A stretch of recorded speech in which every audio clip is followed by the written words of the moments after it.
We are going to get started in just 1 minute. We're going to let people come on in and then we'll kick everything off.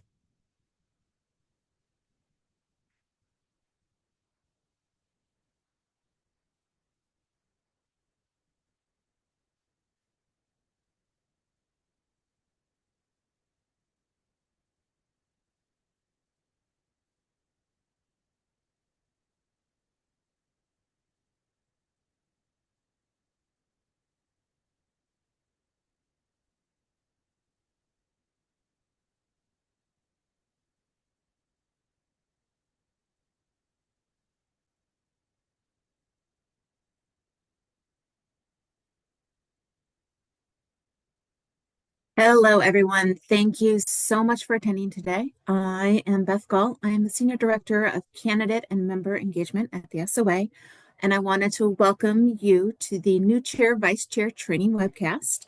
This webcast is being recorded, and we will send you the slides and a link to the recording in a few days. At any time during this webcast, please enter your questions into the Q&A, and we will address all questions at the end of this webcast. Next slide. So first, I want to congratulate you on becoming chair or vice chair of your section or community advisory team. Thank you so much for taking on this role. It couldn't be done without you. Next slide. So today we want to provide you with some information regarding the role of chair or vice chair. We will go over all of your responsibilities as a leader and what to expect throughout the year and preparing and planning for the upcoming year. Next slide. So in the role of council or community advisory team member, you have the opportunity to directly contribute to the direction of your section or community activities. Now, as a council or community advisory team leader, you are responsible for promoting engagement and encouraging council and community advisory team members to share their ideas and participate. Each member has valuable knowledge to share related to their practice area. And it's your role to provide each person the opportunity to play a key role within your community or section. It's also important to encourage the council and advisory teams to think about new ways to promote your section or community and emphasize how much valuable content the group creates. Some suggestions on how you can help promote the work of your section or community include creating a slide to add to the meeting session or seminar presentation that briefly describes the section or community, highlighting the section or community name and what that section or community does at the start or the end of a webcast or podcast, writing an article for the section or community's newsletter that promotes the section or community activities, or sharing what you've gained from being a section or community member with fellow actuaries and colleagues. Throughout the year, you will also have the opportunity to network with other section and community chairs and vice chairs. They may have new ideas to share from their time on their section council or community advisory team that will benefit both you and your section and community. Now, I would like to turn it over to Jessica Martin. Thanks, Beth. So now we're going to talk a little bit more about section structure. So each section or community is assigned a staff actuary and an engagement specialist. They are your liaisons to the SOA. Staff actuaries are subject matter experts. They're a great resource when looking to develop topics on webcasts, meeting sessions, or discuss research topics and ideas. Your engagement specialists join each monthly call and guide you in your section or community planning, assisting with many items, including operational guidance, providing historical details of your section or community, assisting with communications, coordinating polls, and then identifying ways that the sections and community can work together. In the event that you're not sure where to turn, you can contact your engagement specialist. And then next slide.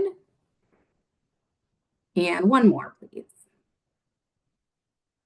Thank you. So time for a quick refresher. We often have questions about the different groups that are affiliated with the sections and communities. So let's review the three main that apply to all groups: section or community members, section council and community advisory teams, and friends. Next slide.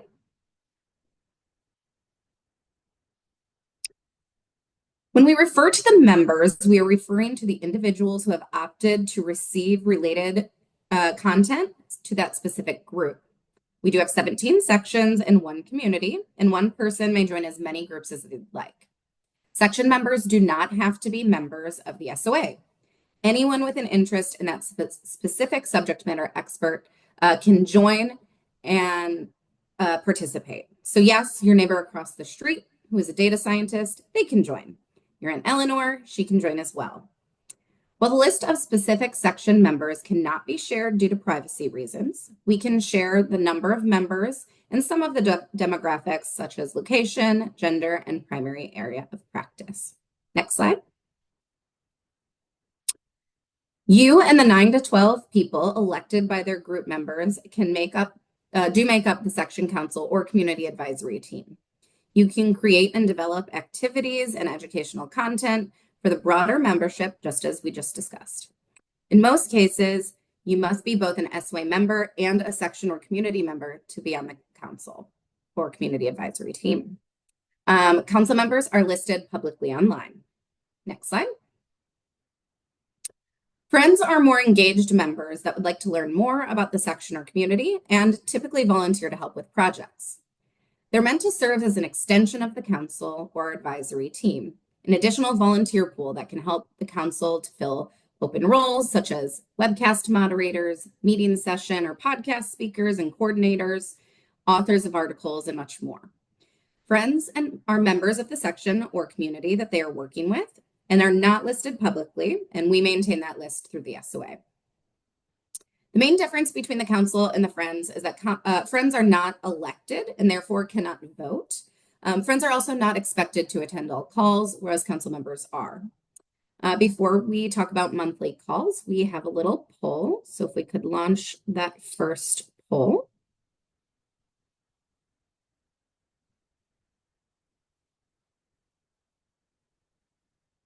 And the next slide there. So which statement is false? You must be a section community member to be a section council or advisory team member.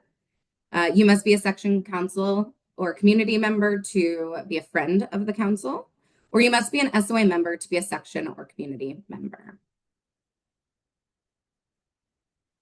Give it a second to vote. And Lucrecia, whenever that poll is mostly answered, you can go ahead and close and share. So yes, 75% of you are correct. You must be, the incorrect statement is that you must be an SOA member to be a section or community member. Anyone can join. So I will go ahead and turn it over to Carla. Hello, everyone. And now we'll talk about governance. Next slide, please. On section council and advisory team calls, a vote is often required. Typically, anything that has an expense should be voted on and approved by the council or community advisory team. The most frequent reason for voting is about how to spend section or community funds. This includes funding for special projects, sponsored activities, and travel reimbursements. To hold a vote, a quorum must be present on the call. A quorum is more than half of the members of the council or community advisory team. This means if you have a 9-person council or community advisory team, at least 5 members must be on the call to have a quorum. And if you have a 12-person council or community advisory team, at least 7 members must be on the call. If a quorum is not present, the council or community advisory team can still have discussions, but votes cannot take place. In this case, the chair is responsible for writing a description of what is to be voted on with an appropriate explanation. Your engagement specialist will then send a confidential poll via email to the council or community advisory team.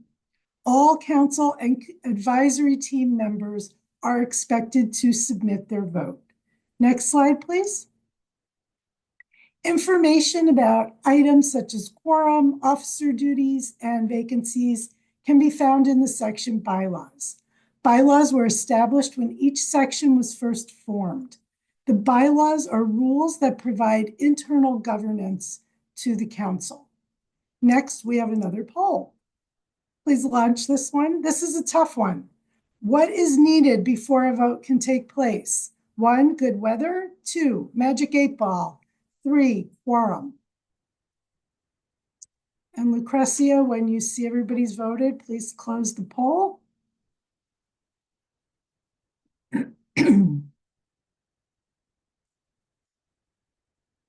3 is correct. While you might have good weather, you might have a magic 8-ball, you must have a quorum during a meeting before you can vote. Next slide, please. Now we'll turn our attention to section council and community advisory team meetings. Next, please. The timing of monthly calls should be discussed soon after the new section council and community advisory team members begin their terms, which this year happened on October 30th. Engagement specialists will poll the new council or advisory team to determine if the current meeting time still works. If not, a new day and time will be selected by the council or advisory team. Each monthly call has an agenda, which is typically created by the chair. It is a best practice to send the agenda in advance of the call, along with the previous month's meeting notes if they have not already been sent.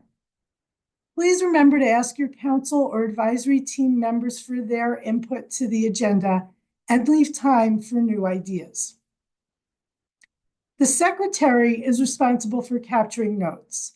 If the secretary is not on the call, as chair, you can assign this task to another council member.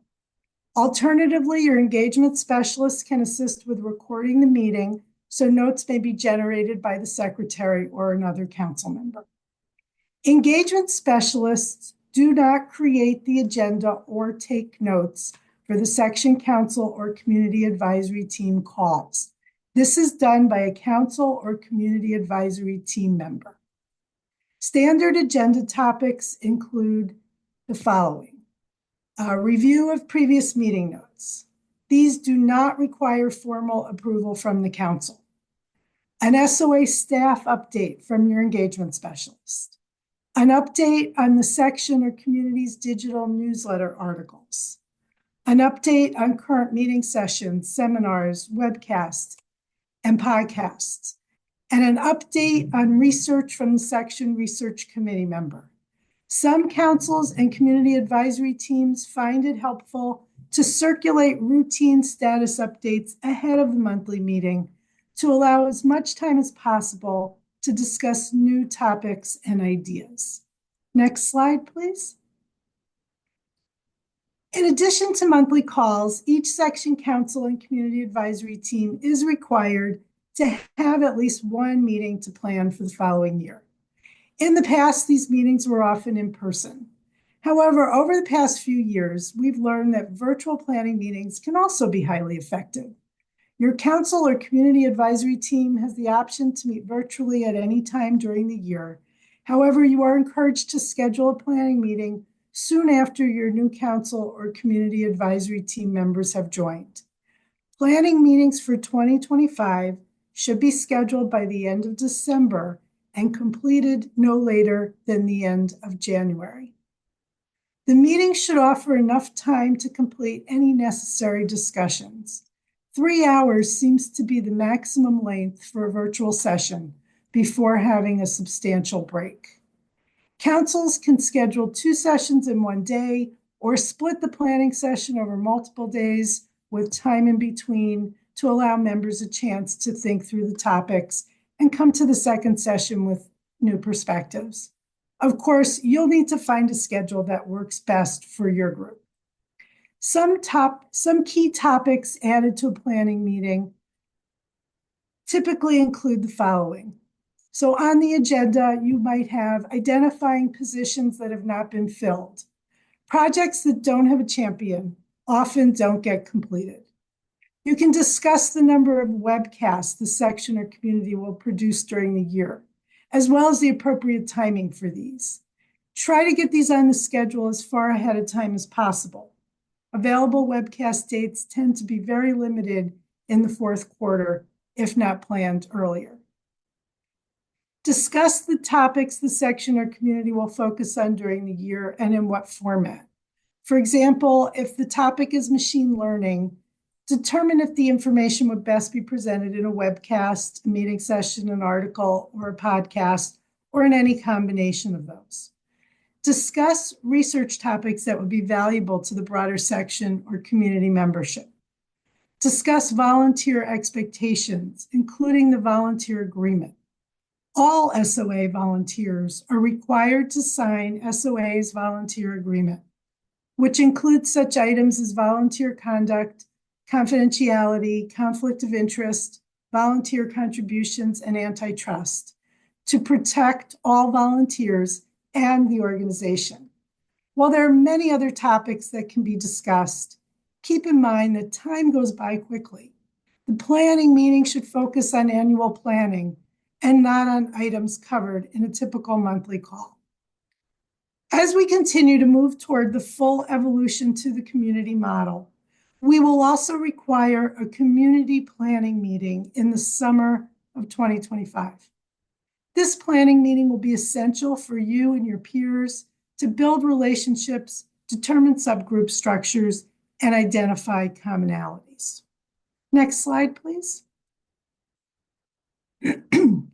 One topic critical to the planning meeting agenda is webcasts. With the number of virtual education options having steadily increased over the past several years, and with the addition of other programming options, section councils and community advisory teams are encouraged to develop a webcast plan. This plan should include topics or subject matter details, as well as the proposed timing of your webcast offerings. This planning, along with our monthly collaboration huddle meeting series, can help your section or community determine where collaboration may be possible and help avoid subject matter overlap. When planning webcasts, please keep in mind the SOA skills-based learning objectives. These should be referenced when developing any in-person or virtual programming. You can review these objectives in detail at the SOA website. A link is provided on this slide. And next, I'll turn it over to Caitlin. Thank you, Carla. Now we'll turn our attention to the different roles within section councils and community advisory teams. Next slide. As a section council leader, one of your first priorities will be identifying the council members who will be fulfilling one of the many roles on the section council. The roles listed here are common across all sections. A description of the responsibilities of each of the roles listed can be found in the Section Council Best Practices Handbook, or your engagement specialist can address specific questions about each of the roles. Next slide. In addition to common roles, some councils also have unique content-related roles, including networking coordinator or podcast coordinator. Your section council may also consider additional ways to engage your section's members where applicable, including subgroup leads, liaisons to other sections, or digital communications coordinator. Your engagement specialist can again work with you to provide additional information about each of these unique roles. Next slide. As a community advisory team leader, you will be identifying the community advisory team members who will be fulfilling one of the many roles in the community structure. On the next slide, we'll detail additional roles available in the community volunteer structure. The Content Engagement Workgroup volunteer roles are non-elected roles that provide an opportunity for greater volunteer engagement and growing the volunteer pipeline in the future. Again, your engagement specialist can address specific questions about any of these roles. And we'll move on to the next slide. And we have a poll. Cressy, you can go ahead and launch that whenever you're ready. Question is, what role is common to all groups? 1, affiliate council member, 2, podcast coordinator, or 3, PDC liaison. Can leave that up for a few moments. And then when those results start coming in, Lucretia, you can go ahead and close the poll.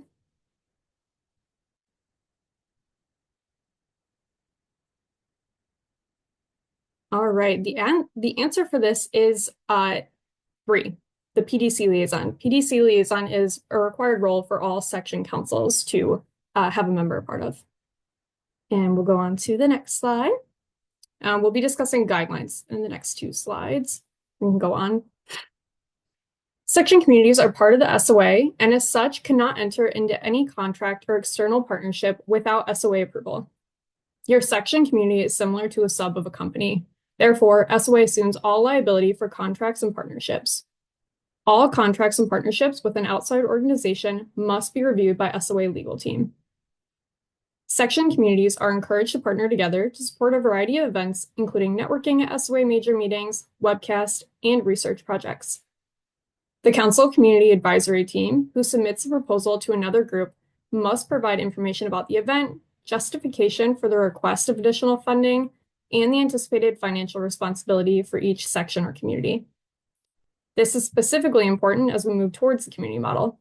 So maybe try a joint networking event or creating a joint webcast with other sections that are rehoming into the same community as you. Once each section or community has received approval from their council or community advisory team, details will be provided to your engagement specialist, who will then develop the partnership agreement. Each section or community chair will sign the agreement, and this will be kept on file. This formality helps document the partnership and provide supporting information to subsequent council members.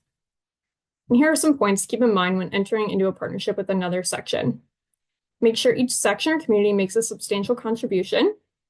Clearly define roles for each section or community. Clearly define and mutually understand the benefits and opportunities and the costs and risks for each section or community, and have a clear understanding of the expected outcome of the partnership. If you have been approached to create a partnership or sign a contract with an external company or organization, your first call should be to your engagement specialist. They can review the partnership and provide guidance on the types of partnerships and contracts that the SOA typically agrees to. Next slide. The Best Practices Handbook is your reference guide to all things sections or community. This guide covers the topics we discussed today, as well as details on the best practices and timing to develop webcast and podcast. It also provides more details on expense reimbursement, council roles, contests, surveys, and much more. There's also a section on leadership, including some challenges that other section community leaders have encountered and ideas on how to handle those changes. Next, I'll turn it over to Dee. Thanks, Caitlin. Next slide, please. I expect that most, if not all of you, have seen the next slides over the past few months, but we thought it would be important to spend a few minutes discussing the evolution of sections to SOA communities.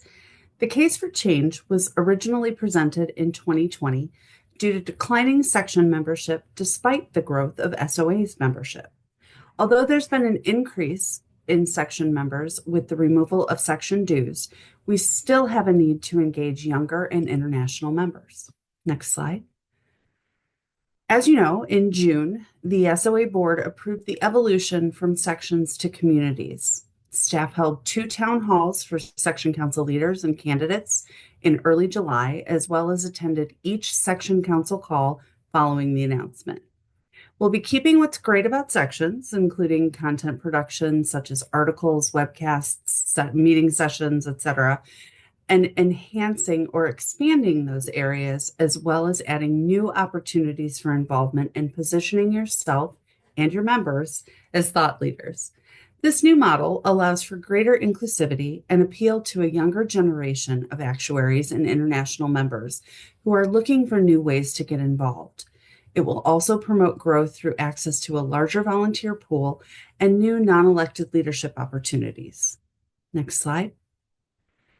Sections will be rehomed within 7 total communities. Current sections have been mapped to broader communities with the capability to retain subgroups within each community. We are also launching our Community Research Committee, and we'll be working more closely with our regional components for some boots on the ground. Next slide, please. Here's how the sections individually will be mapped into the new SOA communities. We want to assure you that through every step of the way, staff will be available to help ease the transition and answer any questions that you may have. Next slide. During this evolution from sections to communities, you'll be working closely with your SOA engagement staff to successfully lead your sections through this transition beginning this fall, as sections will be holding normal planning meetings as section councils. Whether your section planning meeting will take place in person or virtually, Your discussions will include the section operational funding allocation you'll receive from our pooled section funds and the activities and goals that the council is going to undertake for the upcoming year. These funds are intended to support section operations and activities exclusive of research. The Section Research Committee will receive its own allocation for funding section-sponsored research activities in 2025. This funding pilot in 2025 will allow each section to focus its efforts on member engagement while ensuring each group is able to continue to focus on the activities that bring its members value. Work with your engagement specialist to assist with the planning of this meeting. Leader onboarding for the new model will begin in the spring of 2025. And while it may seem too early to mention, the 2025 election cycle will be for elected positions in the communities for terms beginning in 2026. All council members will have an elected role in the new community structure. As mentioned earlier, beginning in the summer of 2025, sections will begin working together as communities and will hold planning meetings under the new structure. Your community planning meetings will be an important step in the launch of SOA communities, and your community planning meetings will include items such as role selection within the new community structure and determining your community's subgroup structure. Your SOA engagement staff will be there to support and help you navigate the transition by providing operational guidance along the way. The fall of 2025 is when the broader public will be invited to join communities. At this point, communities will be fully operational and the current section model will officially end. From winter of 2025 through spring of 2026, the community advisory teams will receive their 2026 allocation totals and begin welcoming and onboarding your new members. Next slide, please. On the screen, you'll see a listing of additional resources. Don't worry about trying to write each of these down or remember them. We'll be sending everyone a copy of the presentation as well as an electronic copy of our Section Council Best Practices Handbook. In addition to these resources, you'll receive updates following each SOA board meeting and invitations to the SOA Council of Section Chairs meetings. The updates are shared after each in-person board meeting and highlight the outcomes of the meeting and how they relate to sections and community. The Council of Section Chairs meetings are held twice a year, once in the fall, which we just wrapped up a couple of weeks ago, and again in the spring. They provide opportunities to network, gain additional leadership skills, and learn from fellow section council leaders. For those able to attend, I hope you all found benefit in joining this year. Please know that we are all here for you to help as you lead your section forward this coming year. Next slide, please. So let's kind of summarize what we've covered and go to the next slide. We've touched on a lot of topics today, but want to leave you with kind of the three main takeaways as you transition into your new role on your section council or community advisory team.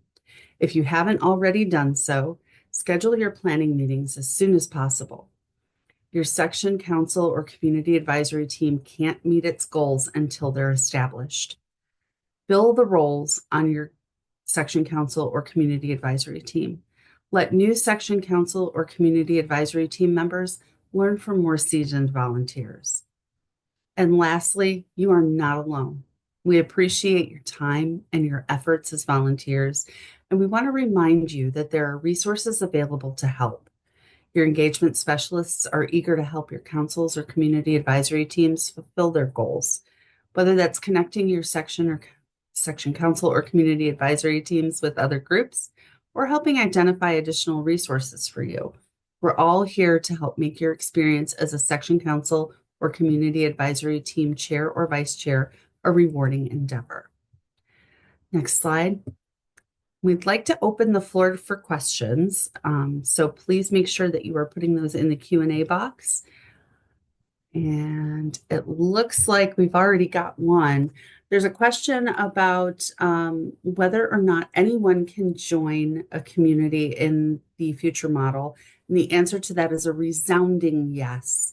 While community membership will be offered at no charge to all SOA members. There will be a nominal fee still assessed for non-members, but anyone can join.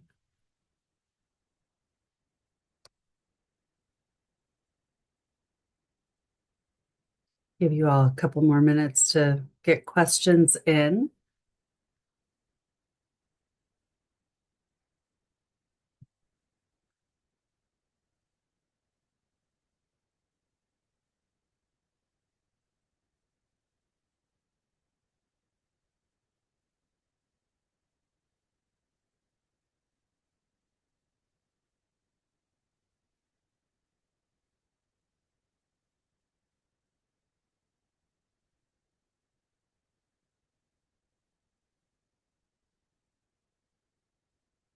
Okay, we've got another question about how subgroups are formed and whether or not they need an elected community member on them.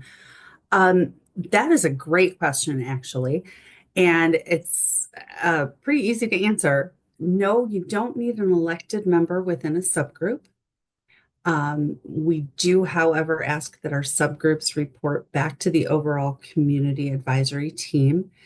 We would ask that there be a minimum of 3 folks involved in leading each subgroup, just to make sure that we've got some transition planning in there should anyone need to step back. If you need additional guidance on that, definitely work with your engagement specialist. They can help you get that launched. Let's see.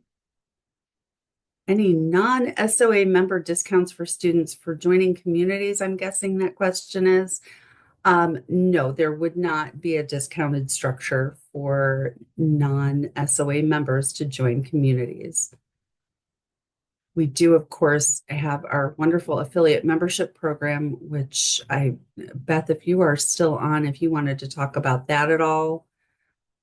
Sure. So we do have an affiliate membership program. It is free, and it is for anybody who has an interest in actuarial science all the way through getting their ASA. As I said, it is free. It is a 3-year membership, so it would then renew. The membership includes access to mentor opportunities, e-learning. There is some information on, Excel and Python and R for anybody who has not yet obtained an ASA.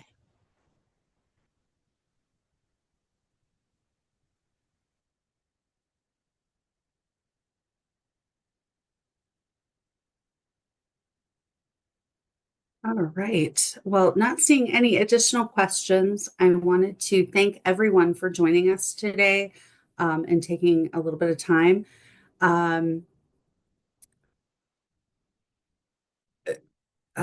Victor, it looks like there are still some questions around non-SOA membership fees. How about you and I connect offline about that? And if there are any additional questions, go ahead and get those in. Otherwise, we will wrap up for today. And again, thank you all for joining. We look forward to a really exciting year. Thank you.